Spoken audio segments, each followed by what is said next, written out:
Le point de départ de ce projet, musicalement, mais c'est ce qui va déterminer aussi beaucoup de choses par la suite, c'était l'idée d'aller visiter le répertoire baroque ou le répertoire, disons, de la naissance de l'époque de la naissance de l'opéra.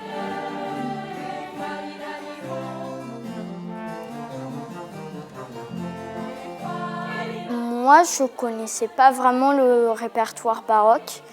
Et quand j'ai appris qu'on allait faire des musiques comme ça, ça m'a un petit peu surpris, mais ça avait l'air très intéressant. J'adore la musique baroque, donc je connaissais déjà certains chants qu'on fait, comme Refais-ci venir du printemps.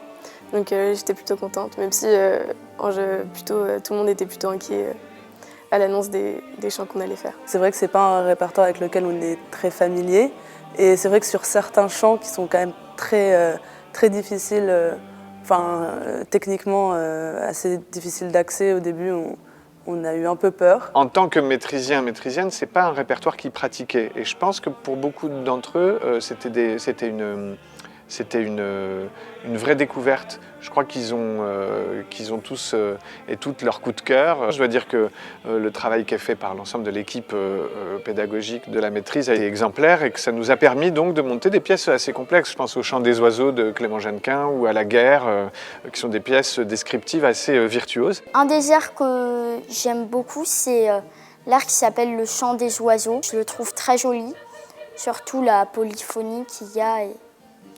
Il a l'air quand même assez compliqué à chanter, mais je l'aime beaucoup. Il y en a deux que j'adore. Donc c'est Refais-ci venir du printemps, que je connaissais déjà, et les Passacailles, notamment le Monteverdi qu'on fait et que je trouve magnifique. Moi, mon morceau préféré, c'est Mignonne, Allons voir si la rose, parce que c'est un très beau poème à la base de Ronsard, qui est un des premiers poèmes que j'ai appris quand j'étais petite. Donc de le retrouver là dans La Grande Affabulation, ça m'a fait vraiment plaisir.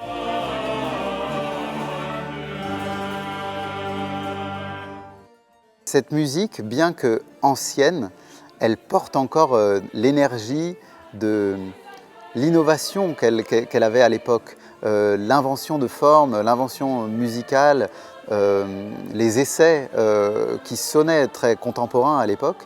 Et même si maintenant cette musique sonne plus ancienne, elle garde quand même cette énergie-là. Et c'est du coup une énergie qui va bien à ces jeunes artistes et qui va bien aussi à la période qu'ils traversent. La musique baroque est traversée par la notion de métamorphose, de variabilité, de changement, et eux-mêmes sont dans ce moment de changement, de prise de conscience.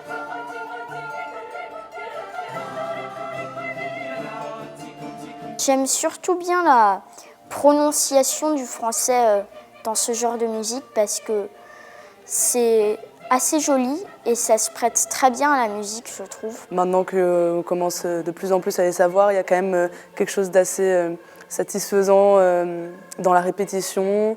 Et puis c'est toujours hyper intéressant de découvrir des chants qu'on ne connaissait pas, que ce soit en italien, en français, en anglais. C'est comme ça qu'on apprend à mieux chanter.